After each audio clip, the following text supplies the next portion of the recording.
Quer cuidar do seu carro com conforto, segurança e agilidade? Há 20 anos o Varejão do Óleo faz isso por você e seu automóvel. Com uma equipe de técnicos treinada, garantimos o serviço de troca de óleo com total qualidade e as mais modernas opções de produtos. Trabalhamos com todos os tipos de lubrificantes e óleos para motor, caixa de marcha mecânica e automática, suspensão, hidráulica e muito mais. No Varejão do Óleo você encontra tudo o que precisa para carros de passeio, caminhões, máquinas pesadas e geradores, com o melhor preço e as melhores condições de pagamento, além de um atendimento personalizado. No Varejão do Óleo tem ainda o serviço de lavagem especial para deixar o carro limpo e brilhando. Tá esperando o quê? Varejão do Óleo. Aqui você conhece e confia. Tem gente dizendo que dá para aprender inglês falando português, usando ferramentas mágicas e até dormindo. Acorda! Se você quer falar inglês ou espanhol de verdade, você precisa de método. Com o método CCAA, você aprende falando, naturalmente, e ainda escolhe como vai assistir a cada aula. No CCAA, online, tudo ao vivo. Fale! Aqui você tem voz e o CCAA tem o método. CCAA, é assim que se fala. É da sua natureza, de vez em quando, precisar de um tempo no paraíso. Seu sonho de férias agora tem nome: Ocam, o seu imóvel compartilhado na Praia de Pipa. Faça uma compra inteligente e adquira sua fração. Apartamentos de 48 a 198 metros e condomínio com estrutura de hotel de luxo. Ocam Pipa Multi-Residence. Incorporação Alimulti. Construção Aliança. Procure o seu corretor no plantão de vendas do Patos Shopping. Arrasta o pé pra melhor festa da vida. Arrasta o pé pro São João da Paraíba. Campina Grande, o maior São João da terra. Bananeiras, pé de serra, Patos virou tradição. João Pessoa, capital da alegria. Monteiro e Santa Luzia, tem chachado e tem baião. Fica São João, Paraíba é o lugar. E o Brasil arrasta o pé pra cá. O melhor São João é o da sua cidade. Cultura, tradição e muito forró. Governo da Paraíba. Oferecimento: Panificadora São Vicente. 50 anos de tradição alimentando sua família.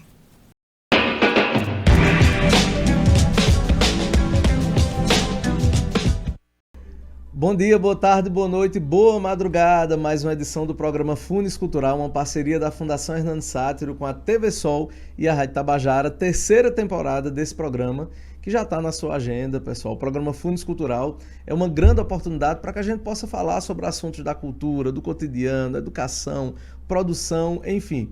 O programa de hoje, super especial. Eu reuni aqui hoje, gente, a nata da comunicação aqui na cidade de Patos e dois convidados muito especiais, duas pessoas que eu particularmente gosto muito. Eu tenho certeza que o papo vai ser muito bom, vai ser muito gostoso. O programa Funes Cultural recebe hoje a nossa querida Rafaela Gomes, ela que é comunicóloga, jornalista, analista de marketing do Patos Shopping e produtora de conteúdo, e recebe também o meu querido amigo Paulo Costa, que é jornalista, repórter e presidente da Associação de Imprensa do Sertão Paraibano. Vamos falar sobre muita coisa, sobre jornalismo, sobre a expectativa do São João, sobre produção de conteúdo, enfim, programa hoje muito especial. Já compartilha para que mais pessoas possam ter acesso ao conteúdo que será discutido aqui no programa Funes Cultural de hoje. Rafaela, Paulo, sejam muito bem-vindos ao programa Funes Cultural. Olha, vou agradecer o convite, me sinto muito honrada. Obrigada aí quando falo um currículo assim na pessoa, você fica, eita. Gente, é um prazer enorme estar aqui para falar com vocês sobre todos esses assuntos. São pautas extremamente importantes para que a gente possa fazer alertas à sociedade e principalmente trazer uma discussão inteligente para o público em geral e proporcionar isso para as pessoas, para que a gente estimule o pensamento, a educação, a cultura. Isso é muito gratificante. Muito obrigado pelo convite e é um prazer enorme estar aqui do lado de Paulo, que foi meu companheiro de muitas pautas, né, Paulo? Verdade, viu? Rafaela, Deusimar, você que está nos acompanhando aí, né? Os web telespectadores que sempre acompanham aqui a TV Sol. Então, para mim é uma satisfação agradecer a você o espaço de estar por aqui, ao lado dessa guerreira que a gente teve tanto tempo aí nas ruas, né, Rafaela? Trabalhamos também na mesma emissora. Sim. E hoje cada um seguiu o seu caminho. E para a gente é uma satisfação estar aqui falando um pouco de comunicação, falar de São João, falar de tudo aí é importante demais. E é bom demais. São João, coisa linda, né? Mês de junho. Até a gente que mora aqui no Nordeste, até o ar parece que fica diferente, muda tudo, né? Eu costumo dizer que essa estação do São João é o nosso Natal aqui. Aquele período em que o forrozeiro que estava ali parado, que vai tocar na porta de uma loja, vai tocar numa fazenda, vai tocar numa brincadeira, aquele barraqueiro acaba que vende do isopor, aquela expectativa para o São João, as ruas que devem estar ornamentadas, as lojas que se travestem de São João. É um período muito bacana. Deve ser muito triste não ser nordestino, né? Deve ser horrível você não ter nada para ter expectativa num momento desse do ano. Mas a gente, eu particularmente, eu sou neta de sanfoneiro, sobrinha de sanfoneiro, meu pai era músico, e aí, assim, para mim, esse período, eu cresci pirralha vendo meu pai ensaiar para tocar no São João. Então, eu revivo, eu sou muito nostálgica, quando vai chegando esse período eu fico revivendo esses momentos, assim. Tanto que hoje eu trabalho no Pato Shopping, aí chega esse período, assim, vamos montar uma playlist para tocar, para rodar no shopping. Eu escolho, eu vou lá, um Flávio José, sabe? E é muito gratificante a gente ver esse momento.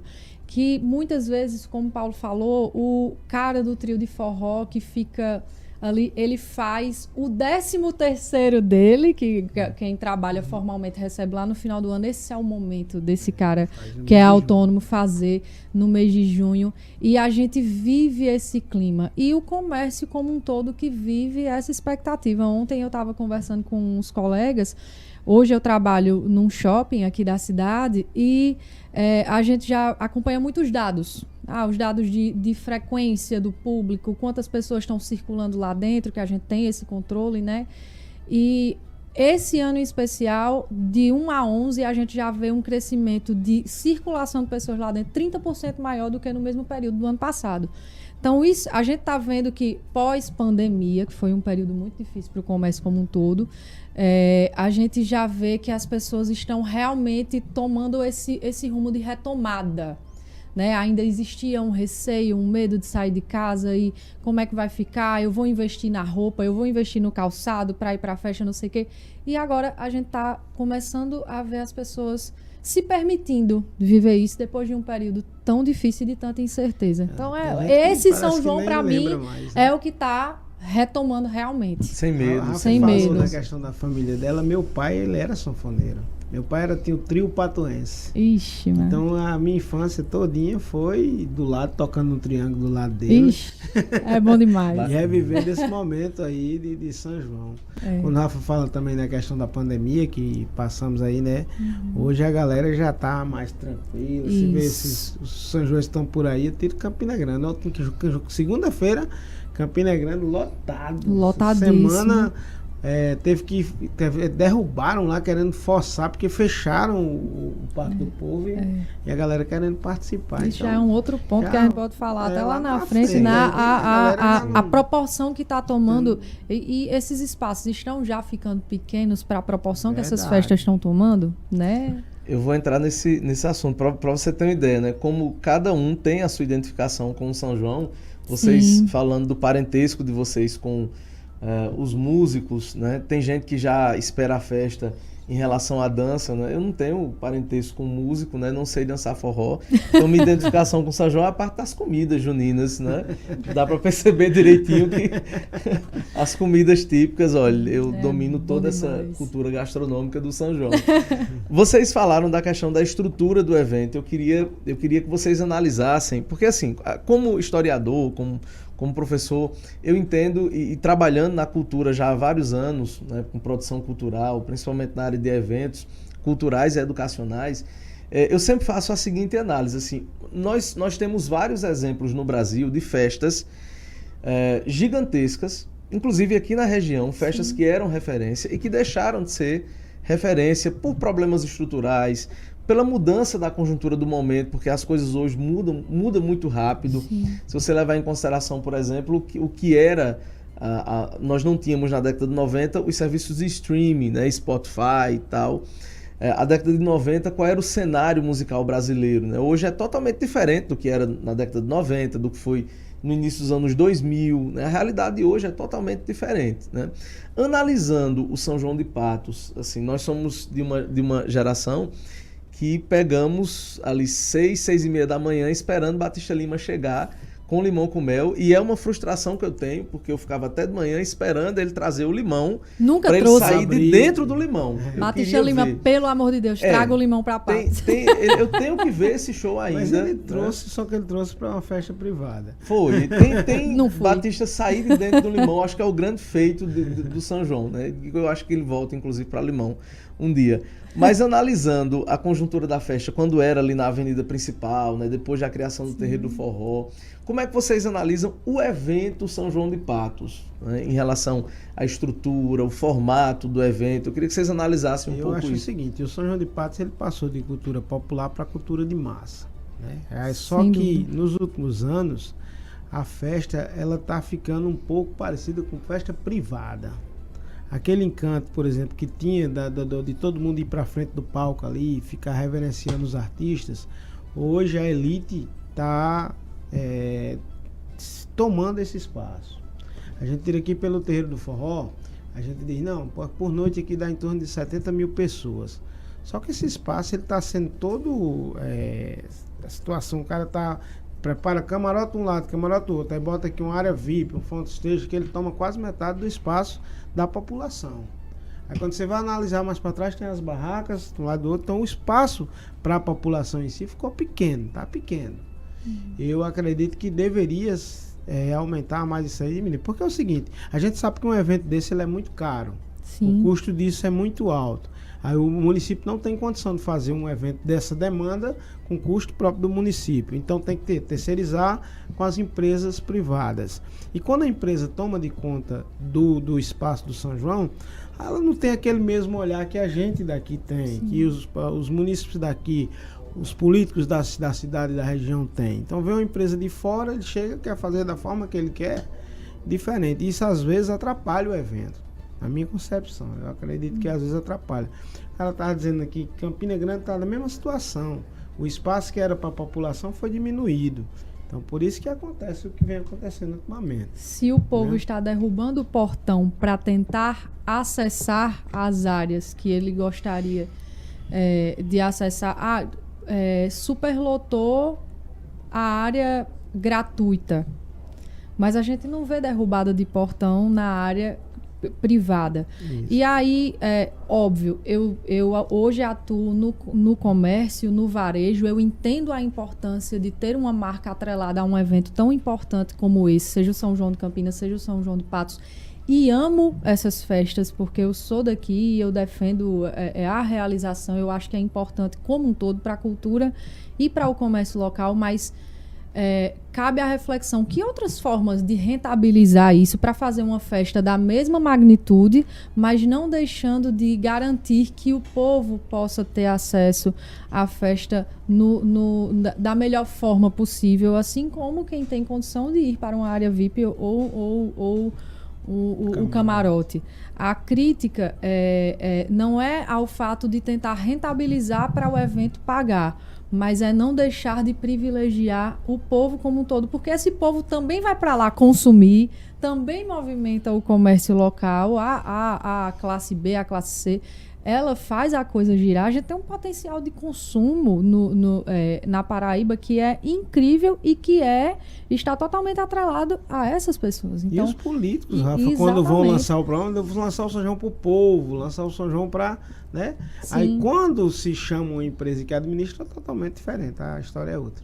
Aí é isso. Eu não acho que a festa tem que deixar de ter essa rentabilização. É importante, senão não faz. É um evento caríssimo. É um evento caríssimo. Hoje eu trabalho com eventos e eu tenho conhecimento. Eu chego num ambiente e digo, esse palco deve ter custado tanto, esse som deve ter sido tanto. Então, eu vejo a logística por trás e eu sei do custo operacional que existe ali por trás. Mas a gente tem que pensar sempre que é uma festa que surgiu a partir do desejo da cultura popular nordestina. E quando se fala em popular, não tem como você dissociar do povo, né? Recentemente nós tivemos aquela polêmica relacionada ao Flávio José. E assim, eu entendo que tudo pode ser pedagógico. Acho que as coisas acontecem na nossa vida, seja na esfera privada, para que a gente possa aprender determinadas situações. E isso também pode ser levado também para as questões públicas, né? Eu acho que o que aconteceu lá em Campina em relação ao Flávio José é uma oportunidade que nos foi dada, né, para que a gente possa discutir determinadas coisas. Por exemplo, qual é o limite de atuação dessas empresas que organizam esse evento? Então, será que não faltou um pouco de diálogo, de compreensão? Peraí, você não está falando de um artista qualquer, você está falando de um cara que é uma das grandes referências da cultura popular nordestina. Então, poxa, o Gustavo Lima queria cantar um pouco mais, mas será que um diálogo não resolveria isso? Uma reorganização de uma outra maneira? Então, será que não falta um pouco de diálogo também em relação a isso? De 30 minutos só, a mais, né? 30 minutos a mais. E gerou uma polêmica enorme lá, né? E assim, eu acompanhei toda a polêmica. Tem os extremos, né? Tem gente, Gustavo Lima não pode tocar aqui. Flávio José devia ter mais tempo. Não, deve ter menos tempo, porque Gustavo Lima é que está no auge. Eu não sou a favor dos extremos e eu acho que todo extremismo ele é meio que cego. A gente tem que ter diálogo, né? O diálogo é importantíssimo. A gente não pode fechar as portas para outras culturas, que eu acho que esse emaranhar, a gente também aprende com isso. E o que é o forró quando a gente pega? Se não é uma mistura de vários ritmos, de várias culturas e tudo mais. Mas o que me preocupa Elba Ramalho, ela foi muito feliz numa crítica que ela fez. Ela disse, a gente não vê Flávio José tocando em Barretos. Verdade. A gente não vê Elba Ramalho, Dominguinhos tocando em Barretos. Mas essas pessoas vêm para cá e além de ter o espaço, porque nós somos receptivos, né? Aí é uma fala minha, nós somos receptivos, abrimos as portas, mas nós não somos, temos essa receptividade lá porque não há espaço. E aí quando o cara vem para cá, ele tem mais tempo. Essa decisão foi de quem? Né? O Gustavo Lima fez um relato e disse, eu só fiz o que o contratante me mandou. Mas tem a questão de uma sensibilidade também e o respeito ao colega que também é um músico, que também é um artista. É aquilo que eu digo. O pessoal, às vezes, o município em si contrata a empresa, eu acho que deveria ter aquela listinha de regras. Olha, você vai... Eu já vi, participando de eventos, que o artista chega e ele não quer tirar nenhuma foto com o prefeito, que está promovendo aquela festa. Então, o que tem? Na hora que for fechar com o contratante, amigo, aqui é o seguinte, isso aqui, tem que fazer isso aqui, tem que atender a imprensa do município, tem que atender ao público, se for lá, porque tem a artista que chega, já traz um checklist do tamanho do mundo, tem que fazer aquilo. Não, quem está ali pagando sou eu. Então você tem que fazer aqui dessa forma. Agora o problema é que os municípios deixam as empresas que fazem a organização do evento tranquila. E aí ela faz o que quer, fica à mercê deles, e por isso que acontece esse tipo de problema. Porque custava dizer, não é para cumprir o contrato? Então pronto, o contrato de Flávio tem meia hora a mais. O Gustavo Lima chegou agora, deixa aguardar aí mais meia hora. Ele não disse que está fazendo o que o contratante manda? Então, se estava no contrato lá, Flávio José tocar mais meia hora, beleza, toca mais meia hora. Agora teve um fato interessante dessa situação de Flávio José. Diz que no São João aqui que teve empates, acho que na época de Naldo, quem estava falando isso era João Silva, que trabalhou na hora lá. Diz que o show do Flávio José era para ser de meia-noite aqui em Patos. Aí ele chegou e disse, não vou mais atender a imprensa porque tem um outro show para mim fazer. Vou antecipar o show para 10 horas da noite, que prejudicou um sanfoneiro local que iria tocar nesse horário.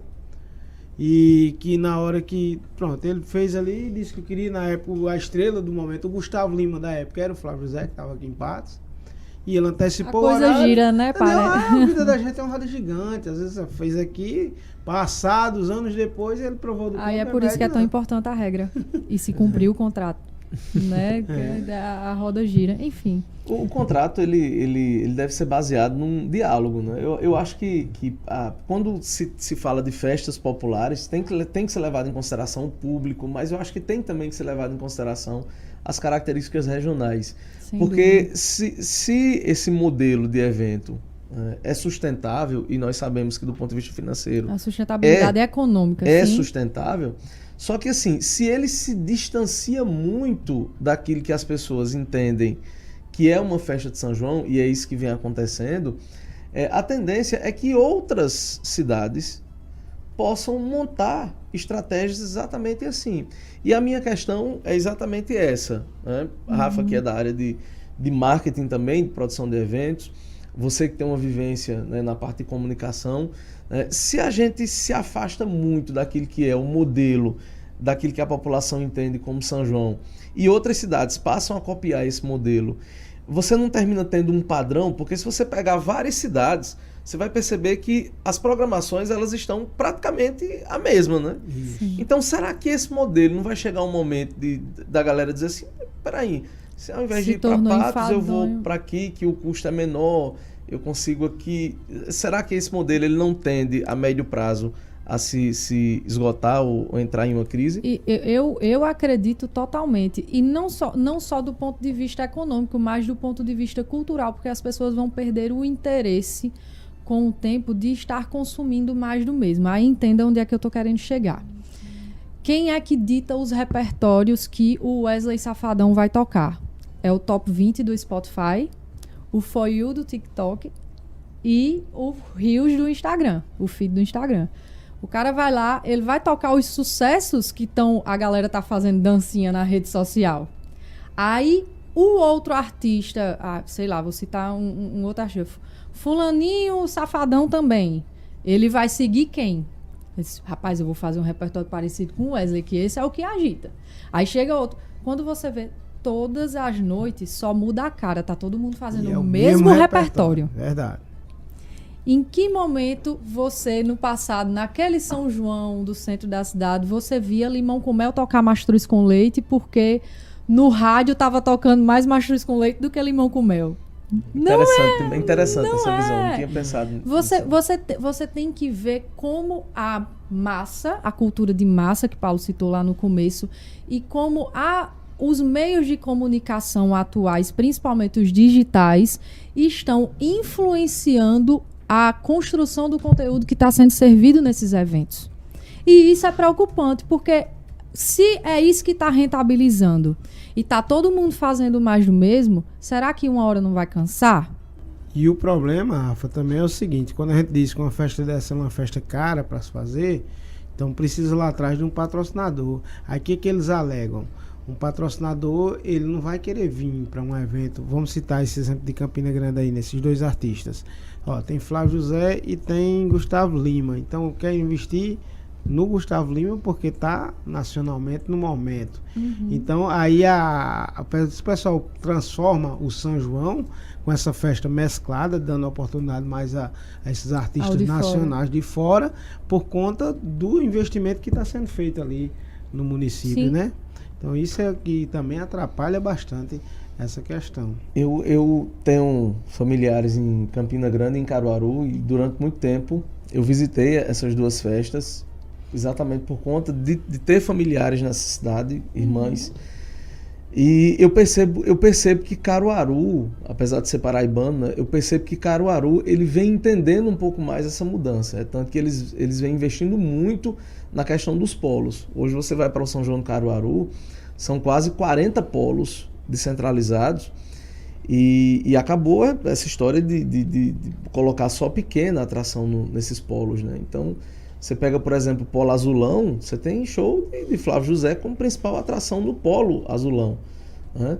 Você tem uma diversidade artística gigante lá no São João do Caruaru. Por exemplo, sábado teve show num dos polos de Gabriel Pensador. né? Dentro da estrutura de São João de Caruaru, né? Essa ideia de descentralização. Vocês acham que o São João de Patos ele já cresceu ao ponto, né, de nos próximos anos a gente pensar também nessas estruturas descentralizadas? Sabe quando que eu pensei nisso agora? No dia 7, nesse Forró dos Namorados, que a gente estava lá, promovido pela Funes. Você viu ali o quanto de gente que tinha naquele local, com artistas como Gustavinho, Sanara Show, o Jaelson. Aquilo ali, isso era para durante esse período de São João, tá tendo também essas festas. Porque, digamos assim, se tava vindo um sertanejo para lá, mas tivesse um esquenta daquilo ali no terreirinho do forró, com os artistas da terra se apresentando ali, já era uma opção a mais. Ninguém poderia dizer, não, mas tá só questão aí. Se tivessem aqui, por exemplo, o pessoal do São João de Patos, tá de segunda a sexta-feira, se tivesse uma programação de quinta a domingo, só com o forrozão de pé de serra, já mudaria mais. Acho que todo mundo ia gostar de estar participando ali, porque foi muito bom. Não sei se você chegou aí, Rafa, mas dia 7 agora nesse Forró dos Namorados. Sim. Eu fui, gostei, dancei forró, achei bom demais ali naquele local. E o apresentador foi que vai tampa, viu? O apresentador sem assunto. E sendo cobrado por alô. Isso é uma questão interna aqui. Dá para pensar nessa descentralização? Eu acredito que é um caminho, né?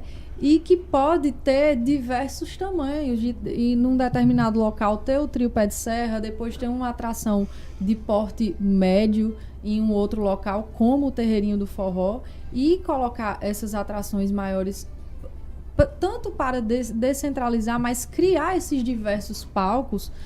Você vê um Rock in Rio, quantos palcos tem ali? O palco mundo, o palco isso, o palco aquilo.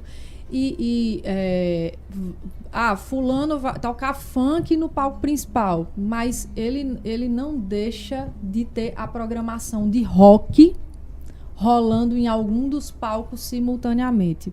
Porque o que foi que fomentou aquilo tudo? Foi a cultura do rock, Sim. A cultura pop, né? Então, é necessário começar a refletir sobre isso.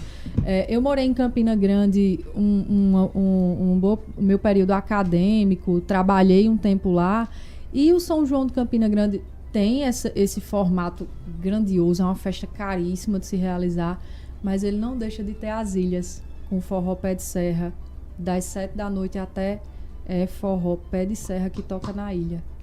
Então, se analisar, lotada, a ilha lotada. E lá não entra gente pra fazer selfie, pra não sei o que, com bebida, bota cooler no chão. Não, o objetivo dentro da ilha é dançar.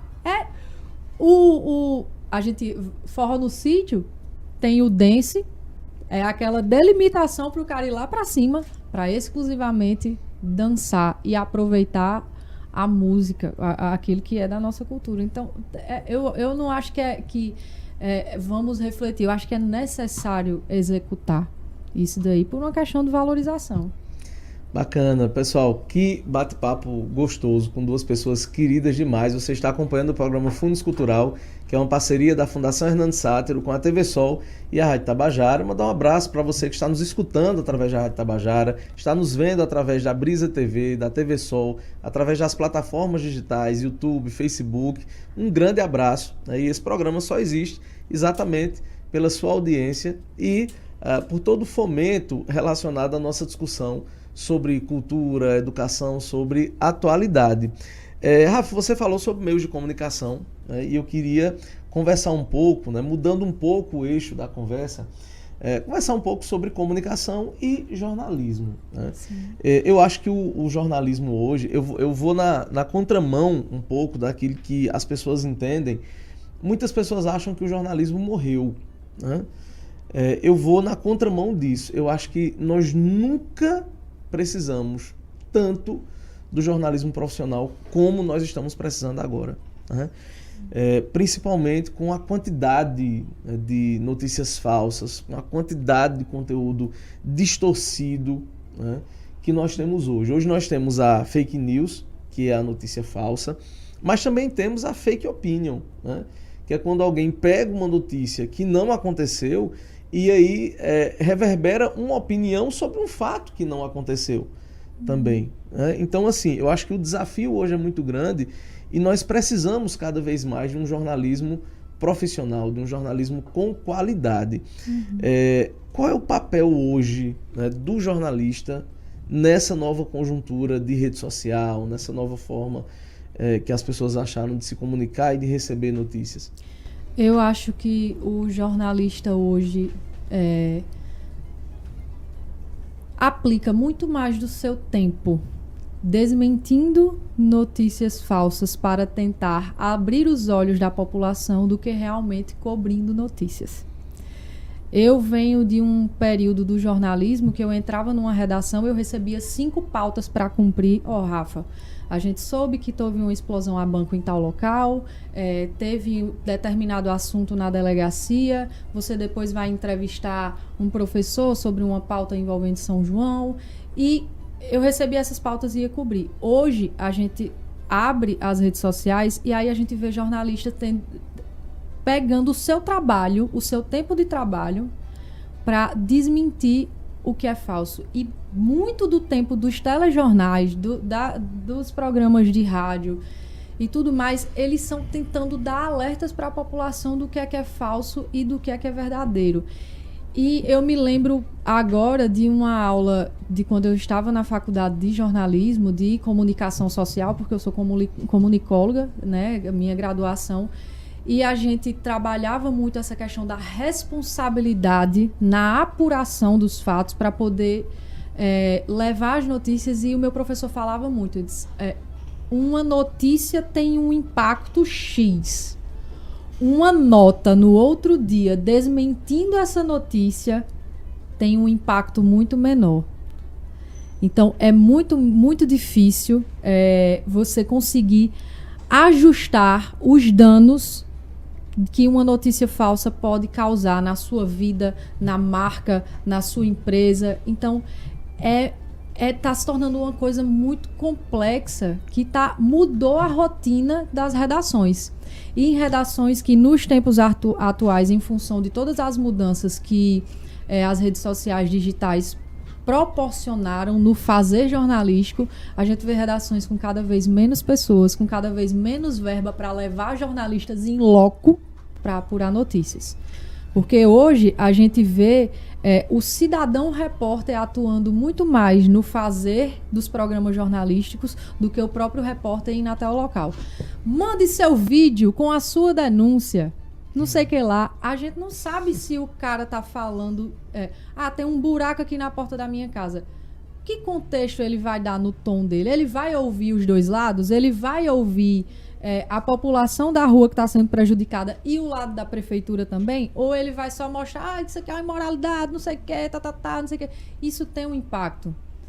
Tudo tem mais de um lado e todos os lados precisam ser ouvidos. Então, a gente está vivendo um momento de muito conflito e de muita confusão. Sim. E, de certa forma, eu acho que essa desvalorização do profissional jornalista que carrega essa questão acadêmica e ética com responsabilidade, desvalorizar esse profissional, existe um projeto por trás disso, que se beneficia com a desvalorização da imagem do jornalista que trabalha com responsabilidade. Quem? Vale essa reflexão. E essa desvalorização começou a partir do início das redes sociais, quando chegou o WhatsApp, por exemplo. Antigamente, quando a gente tinha Rafa, a gente trabalhou na mesma emissora que foi Record. Sim. De lá, Rafa saiu para um grupo Globo, né? Filiados aqui. Quem diria que o sistema Globo de comunicação utilizaria uma imagem tremida de WhatsApp para colocar no ar na hora do jornal? Né? Então, o WhatsApp, digamos, depois que o WhatsApp chegou, aí foram se fechando as sucursais no interior. Não, a gente, na cabeça dele, não precisa mais do jornalista não, porque fulano filma ali e manda para mim e aqui eu faço. Isso era o que estava acontecendo. E como o Rafa falou, bem conceituado no momento, dizer que o jornalista ele hoje está tentando resolver aquela notícia falsa.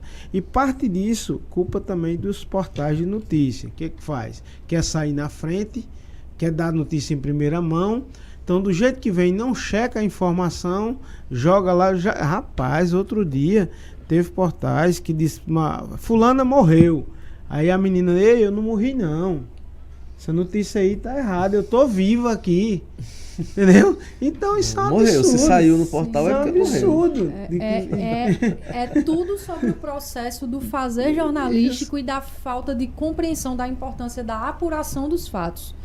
Você ouviu dizer, aí você reproduz, e o portal, que deveria ser o profissional que está ali por trás daquela marca do portal, deveria ser a pessoa para filtrar o que vai levar ao ar, não. Ele está tão preocupado em trazer primeiro também, porque o furo já partiu da população. O furo jornalístico não é mais o jornalista que faz.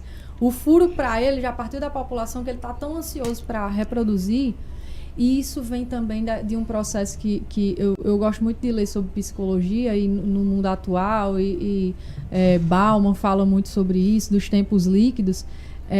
As pessoas estão aceleradas, então tá todo mundo com pressa de fazer primeiro para sair na frente e não sei o quê, que aí ele não vai cumprir o processo. Tudo que você vai fazer tem processos. Isso aqui acontece muito aqui. Eu tenho um portal de notícias que se chama deolhonosertão.com. Aí os caras, outro dia o cara me pergunta, mas Paulo, o De Olho no Sertão, quando acontece um homicídio, é sempre o último a colocar, né? Eu digo, sabe por quê?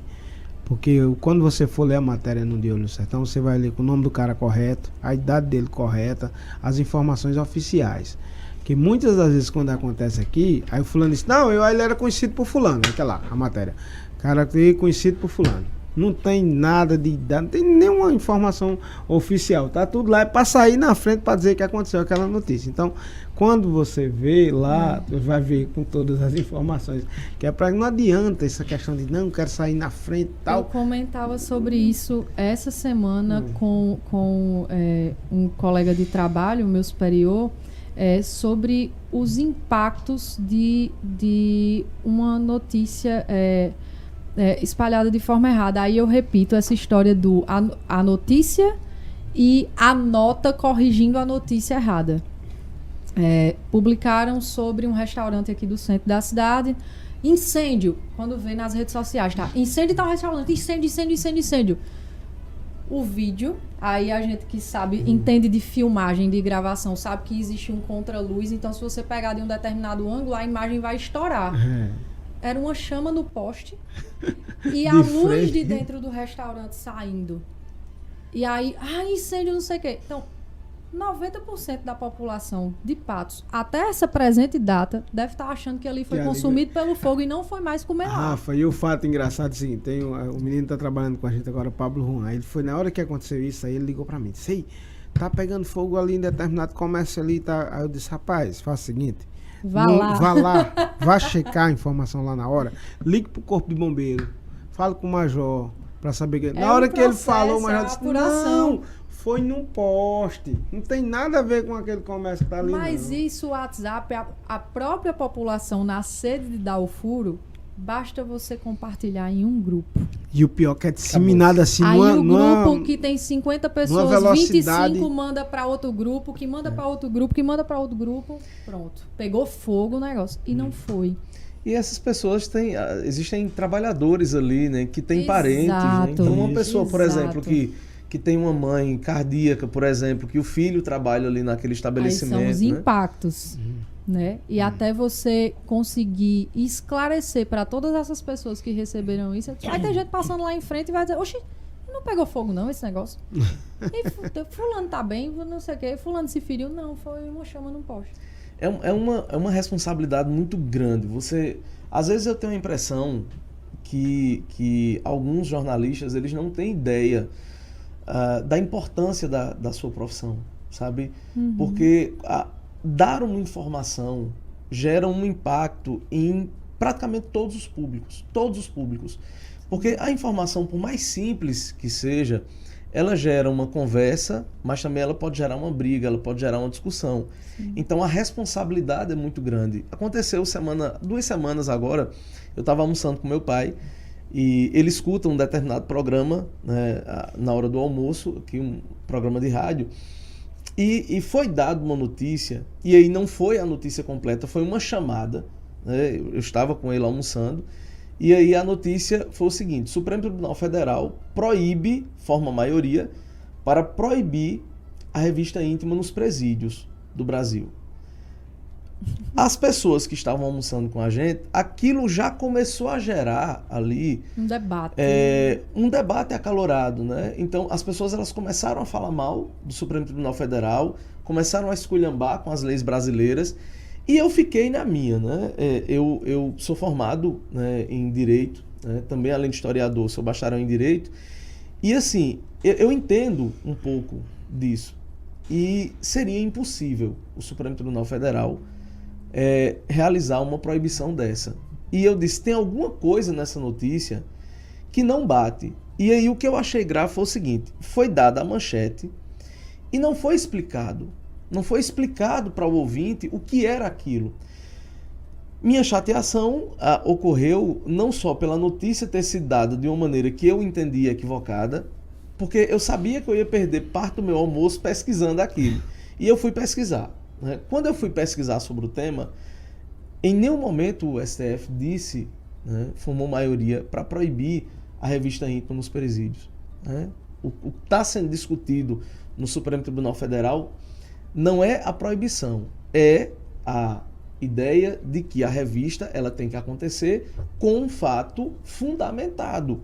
Então a pessoa passa por um detector de metal, a pessoa passa por um processo de investigação, por uma denúncia, e a revista íntima acontece. Então, em nenhum momento foi dito que seria proibido isso. Então, eu estou colocando isso aqui até para mostrar como é importante a profissão de jornalista. Como é importante. Tem uma questão, eu gosto de falar de forma didática. E aí, quando eu estava na TV Paraíba, no período que eu passei, eu aprendi muito. Carlos Siqueira gostava muito de passar isso para todos os repórteres. Ele dizia, Rafa, a gente precisa falar de um jeito que a gente se faça ser entendido do analfabeto ao doutor. A linguagem regional mesmo. Falar uma linguagem que a gente seja entendido de forma simples e por todos. Mas hoje as pessoas, em função da internet, que estão preocupadas em gerar cliques, porque o que é que faz eu sair do Facebook e gerar um clique ou gerar um compartilhamento, que aí são questões de engajamento em rede social, é o impacto da manchete. Aí às vezes eu escrevo uma manchete impactante para gerar compartilhamentos, mas eu não estou fazendo com que o cara vá lá ler a notícia completa. Quantos que estavam nesse debate acalorado fizeram que nem você e foram pesquisar? Acho que nenhum. Nenhum. Então a informação sai picotada, as pessoas compartilham a informação picotada e aquilo repetido muitas vezes se torna a verdade. E a gente vê o quanto que isso gerou acirramentos políticos, que geraram atritos pessoais, principalmente no período eleitoral, como a gente passou agora, né? Com famílias se esfacelando em função de coisas. Porque A disse isso, porque B falou aquilo. E aí as coisas, as relações interpessoais sendo extremamente assim, desmanteladas em função de compartilhamento de coisas que foram escritas em função de gerar compartilhamento. Porque muitos portais de notícia hoje estão muito mais preocupados no engajamento que gera uma curtida, um compartilhamento, do que em realmente na responsabilidade da informação que eles estão passando. Por isso que as manchetes estão sendo cada vez mais escritas de forma polêmica. E sem contar que é o Ctrl-C, Ctrl-V, ele nem se dispõe a ler a notícia.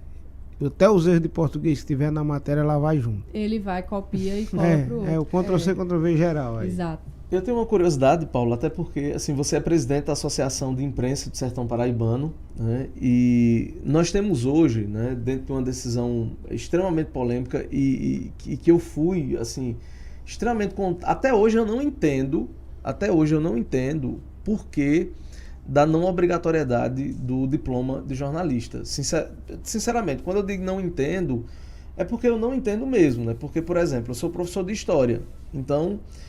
É natural que eu defenda né, que as escolas elas contratem professores que sejam minimamente habilitados nessa área.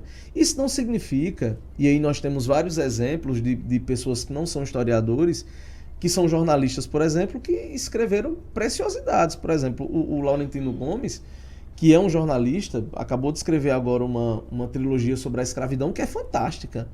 Fantástica. Inclusive, tem historiador que é despeitado, né, com ele pelo fato dele ser jornalista, mas um trabalho assim fantástico. Vem recebendo, inclusive, menções positivas, participando de eventos históricos, literários.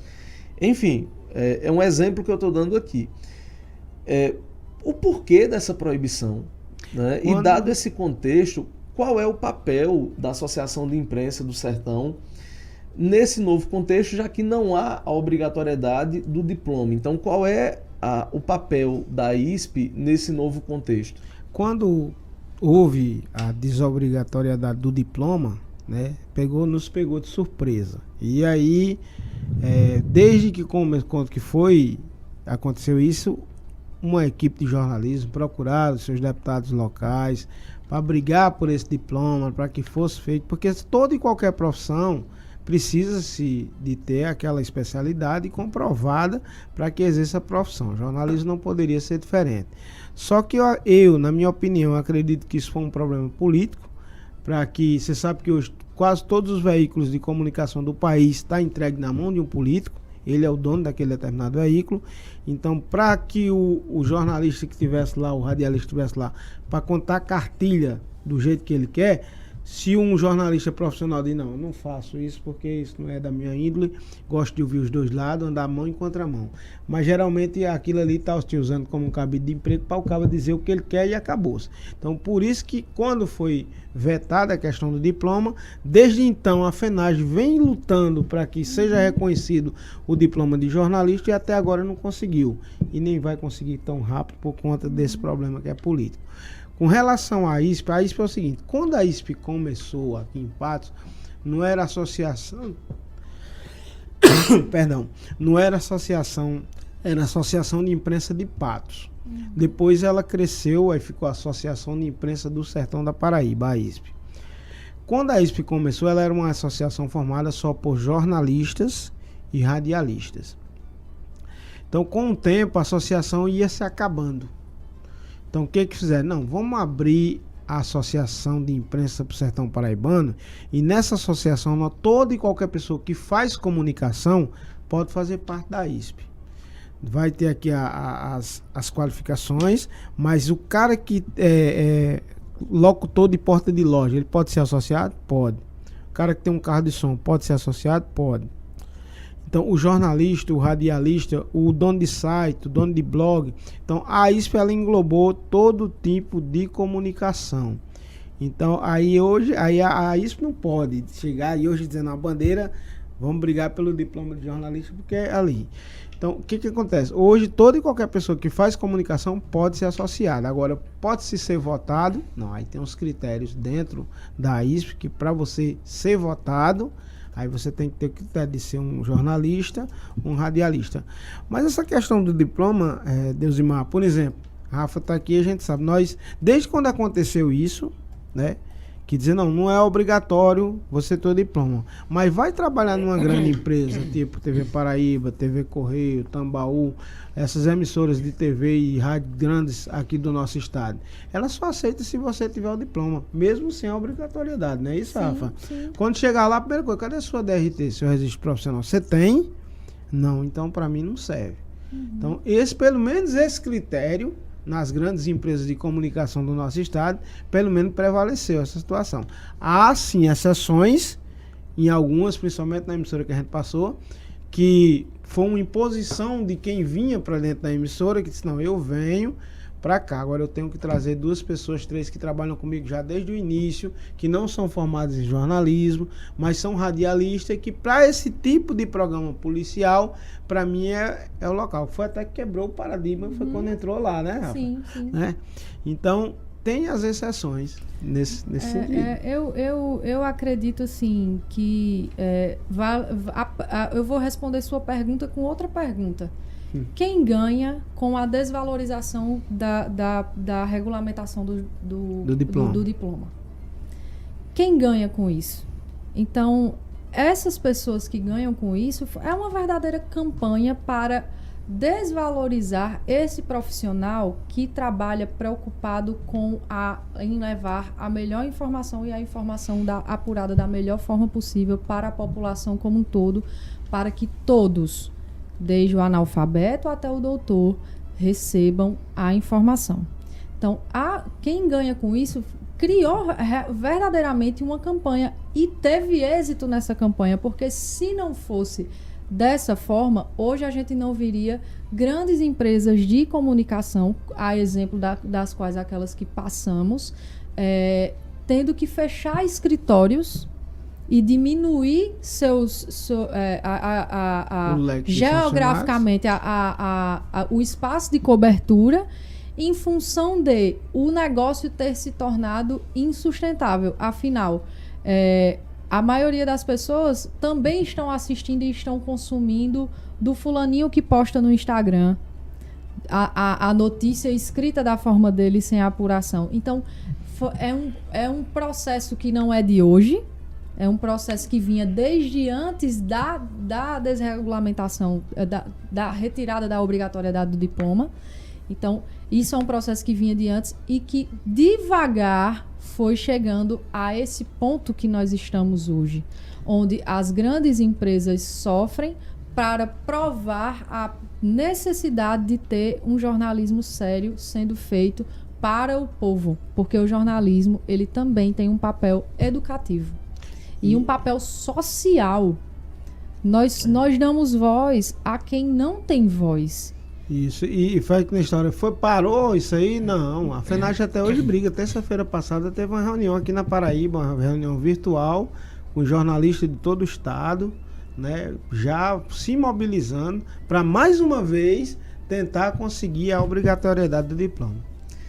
Já aproveito para mandar um abraço aqui, a gente está falando de comunicação, de jornalismo e de marketing. Gostaria de mandar um abraço para a Rayane, que está aqui nos estúdios da TV Sol, tá bom? Ela que é do marketing do Pato Shopping, certo? E que também está acompanhando aqui a entrevista. Seja muito bem-vinda ao programa Funis Cultural, Rayane, tá bom? Cadê a gente faz um programa com você aqui, sim, viu? A gente discutir um pouco sobre o marketing. Rafa, você é analista de marketing e eu vou colocar uma polêmicazinha aqui, porque eu acho que a tua profissão hoje é uma das mais difíceis que nós temos no Brasil. E aí eu vou colocar alguns pontos no sentido do seguinte. Primeiro, as coisas na rede social acontecem de uma maneira muito rápida. Sim. Os impactos. Qualquer pessoa tem um telefone celular e filma, né, e grava, e posta, e as outras pessoas republicam.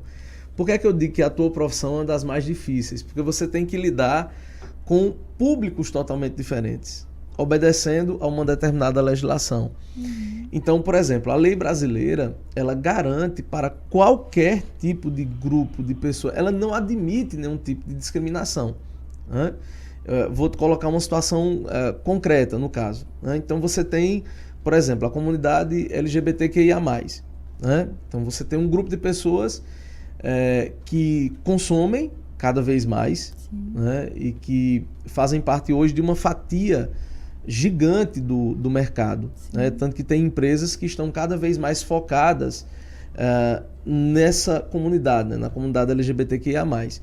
Em compensação, você tem um país, né, onde uma fatia considerável da população é conservadora, né?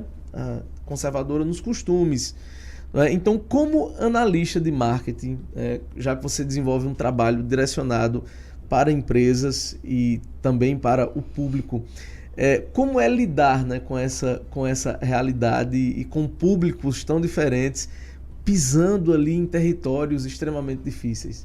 Eu acho que o principal é você ter a mente aberta para o diálogo e entender que toda pessoa e toda realidade ela precisa ser respeitada.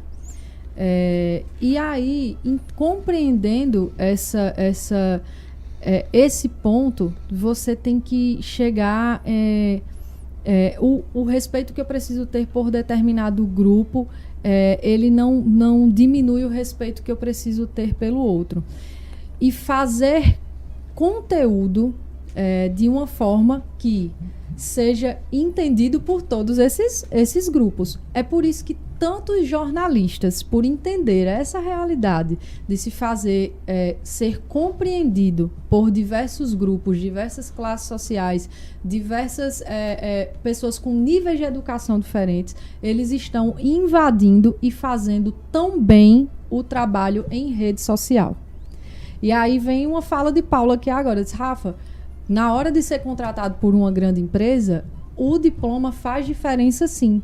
Tem muita gente hoje que se posiciona no mercado como eu fiz um curso do Hotmart, é um site muito conhecido de cursos online e tal. Eu fiz um curso do Hotmart e eu sou profissional de marketing digital. Mas na hora de fazer a diferença nas grandes empresas, você ter uma formação em administração, onde você vai entender o mercado, o empreendedorismo, o varejo, a comunicação. Você ter uma formação em comunicação social, isso faz tanta diferença, porque é a capacidade de você dialogar entre e estar dentro desses diversos públicos. Uma hora, lá, vou falar do meu trabalho.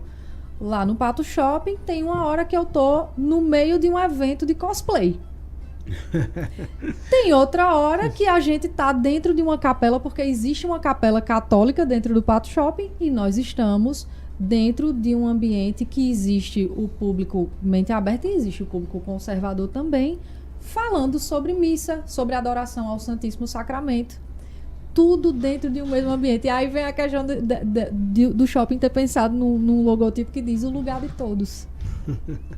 Né? Então, você ter...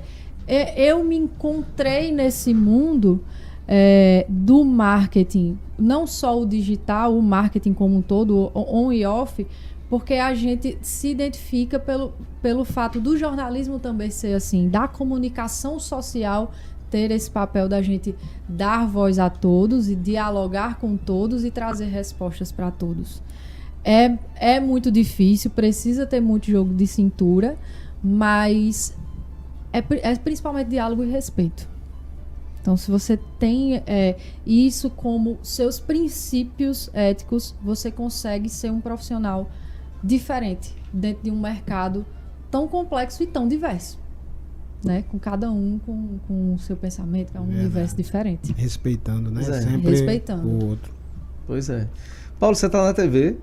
Não é? Também. Está na TV. A realidade é o seguinte, eu passei 7 anos na TV Tambaú, 7 anos na TV Correio, 2 anos aqui na TV Sol, aí fui para o Sistema Arapuã de Comunicação por rádio. Eu sou funcionário do rádio. Só que aí o pessoal de João Pessoa entende, porque eu passei por esse período de televisão, aí, Paulo, faça matéria para mim de televisão. Aí geralmente eu toda semana estou fazendo 1, 2, 3, 4, 5 matérias para a TV também. Mas assim como eu digo para a redação da TV, eu não sou funcionário da TV, sou funcionário do rádio. Porque é o seguinte, Rafa ainda vem nessa maratona grande, a gente quando é funcionário de TV, a gente é escravo, a gente não tem esse negócio de folga, final de semana, você feriado. É multiplataforma. Não, você tem que estar você está de plantão, final de semana, no outro você está de folga. Só que a gente aqui no sertão, você está de folga, aconteceu algo, você tem que ir fazer. Então, quando eu comecei a trabalhar só no rádio, aí, final de semana, Rafa, feriado na sexta-feira, até segunda. Vou ficar sexta, sábado e domingo sem fazer nada as primeiras vezes. A gente só volta a trabalhar segunda. Eu digo, rapaz, olha como é bom trabalhar no rádio, entendeu? Então aí eu comecei a ter mais qualidade de vida. Então quando a TV começou a me pegar, eu digo, olha, tudo bem, eu faço, mas quando tiver feriado, final de semana e sábado, não conta comigo. Eu sou funcionário do rádio, não da TV. E aí a gente vai fazendo esse meio de campo, vai dando certo aí junto. Então, às vezes da TV Arapuã só no meio de semana mesmo e algumas matérias. Eu tenho uma curiosidade em relação a quem cobre notícias da área policial. Né? É possível gostar, Paulo, de cobrir esse tipo de notícia, porque é um meio muito envolto em tragédias, né? Você já deve ter visto muita coisa, inclusive no âmbito da violência, assassinatos, assim. Como é, né? Eu tenho um amigo que passou no concurso para perito da Polícia Civil e ele disse que no início é muito complicado, né? Principalmente quando você precisa produzir determinados relatórios, as fotografias daquilo. Então chega um momento que acostuma, né? Existe alguma diferença, por exemplo, nesse tipo de jornalismo? Não, todo início, quando você vai começar, é novo, é diferente, aí você se assusta um pouco. Mas com o tempo você se acostuma. Você chega lá já para fazer o seu trabalho, tá homicídio, você tá lá perto do corpo, trabalhando, tá lá, entendeu? E as emissoras, principalmente de fora, eu costumo dizer, né? Ele diz que o jornalista, quando se trata de notícia policial, ele tá igual urubu ali em cima, né? Atrás. E o pessoal, às vezes, lá em cima, esquece que aqui embaixo tem pessoas com família. Então, a minha doutrina de trabalhar no policial foi sempre respeitando o espaço do outro, o espaço da família.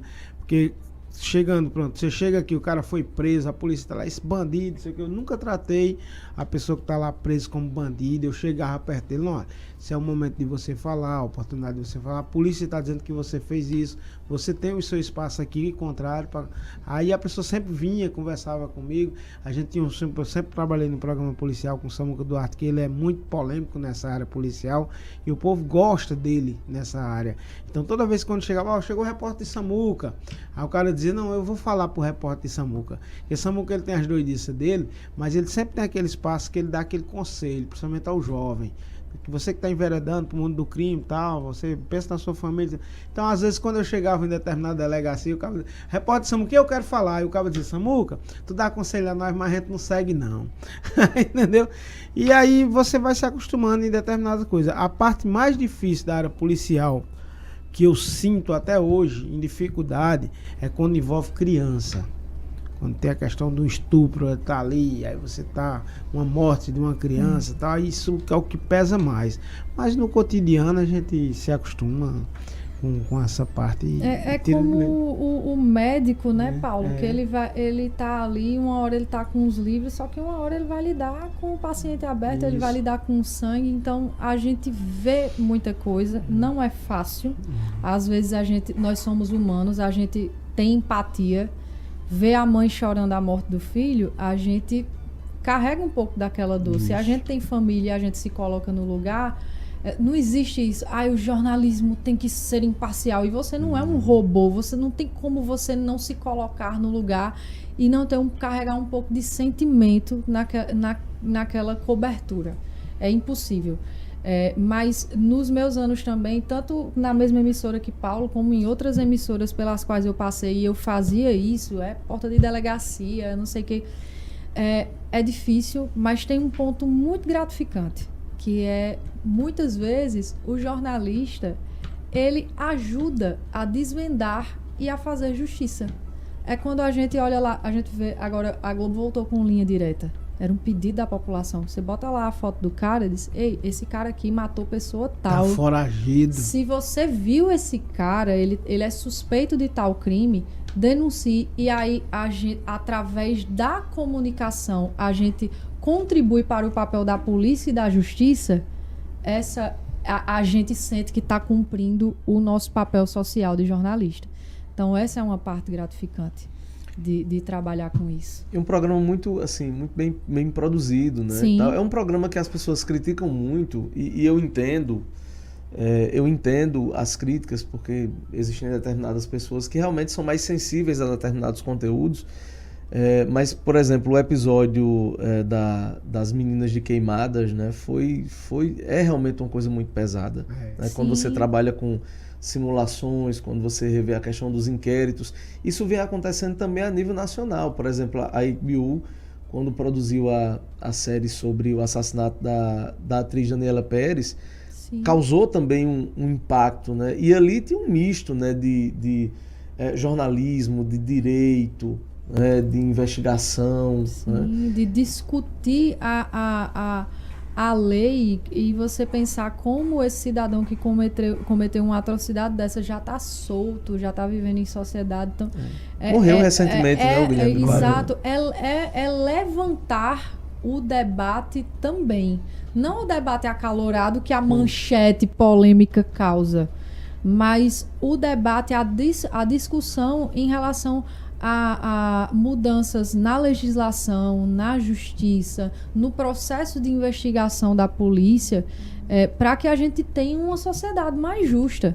A proposta de um jornalismo ético que levanta esse tipo de discussão pelo papel social que ele envolve é essa. Né? A gente precisa ter isso em mente.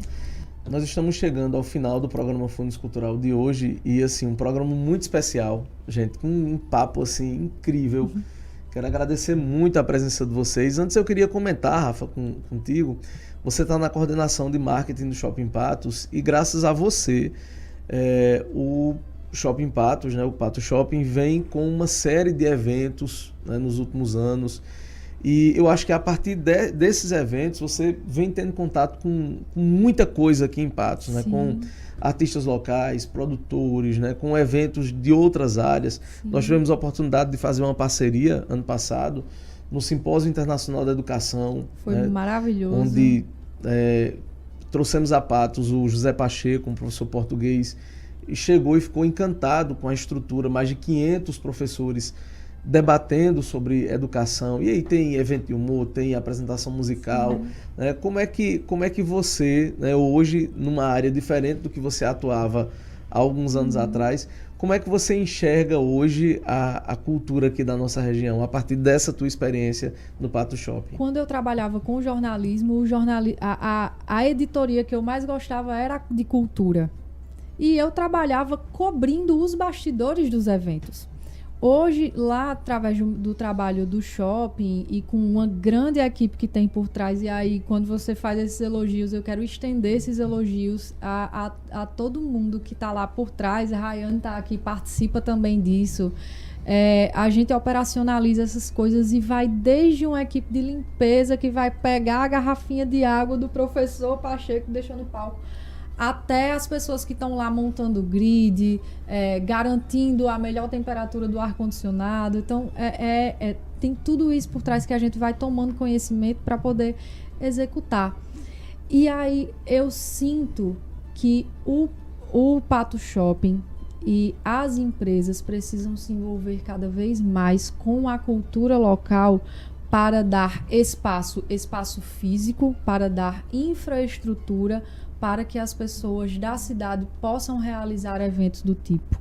E quando você vem e elogia a infraestrutura do shopping, o trabalho de quem está por trás, isso vai muito além de mim, porque sozinho eu não faço nada, mas tudo isso que acontece lá é também hoje porque a cidade era carente de um espaço que a acolhesse.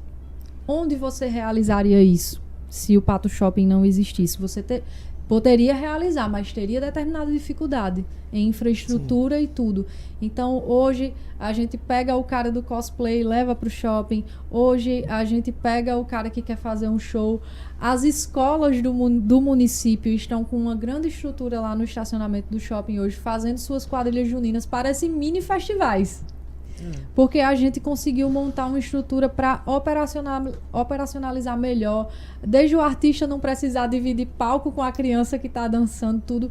E é muito gratificante poder ser um fio condutor, né? Eu, como comunicadora, a gente sempre pensa que existe o papel aqui para a gente registrar a história, existe a história acontecendo e a gente é a caneta.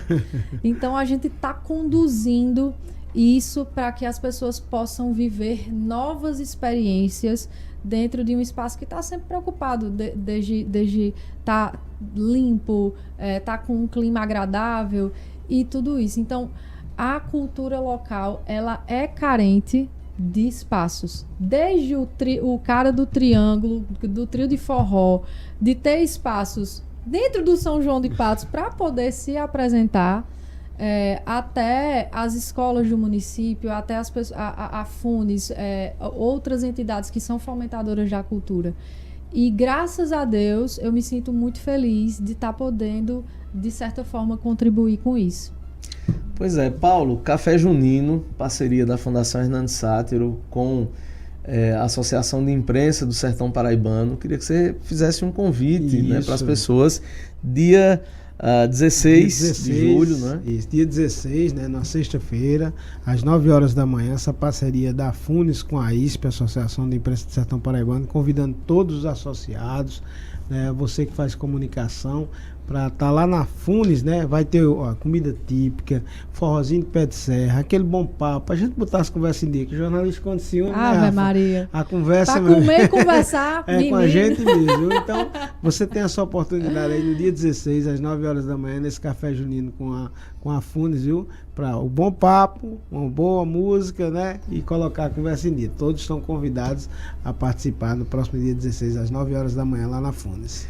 Gente, muito obrigado pela participação de vocês. Foi um prazer, uma conversa gostosa demais, né? Que bom. E agradecer a presença de vocês aqui no programa FUNES Cultural. A gente que agradece a oportunidade e o espaço, e estamos aí abertos para outros convites. Com certeza. Para mim foi muito bom. Esse bate-papo é sempre muito proveitoso. A gente aprende cada vez mais, né? Então, até uma outra oportunidade. Valeu, gente. Programa FUNES Cultural. Nós estaremos novamente aqui na próxima semana. Terceira temporada do programa FUNES Cultural, uma parceria da Fundação Hernando Sátiro com a TV Sol e a Rádio Tabajara. Até mais.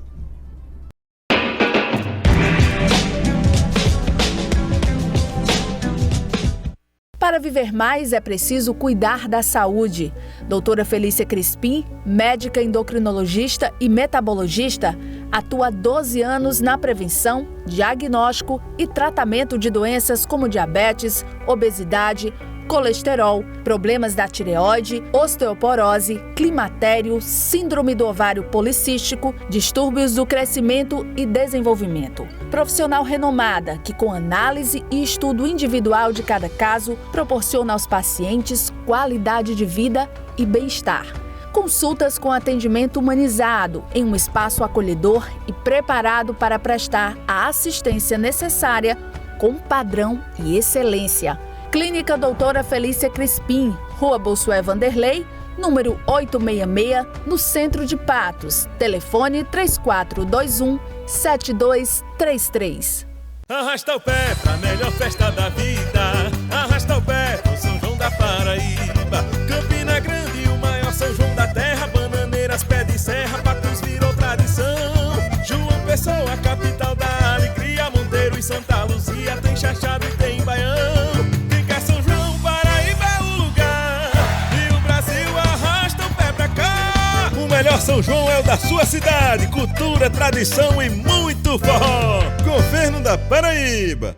Chegou o São João e o melhor arraiá é aqui, na Central da Construção. Procurando por opções de porcelanato?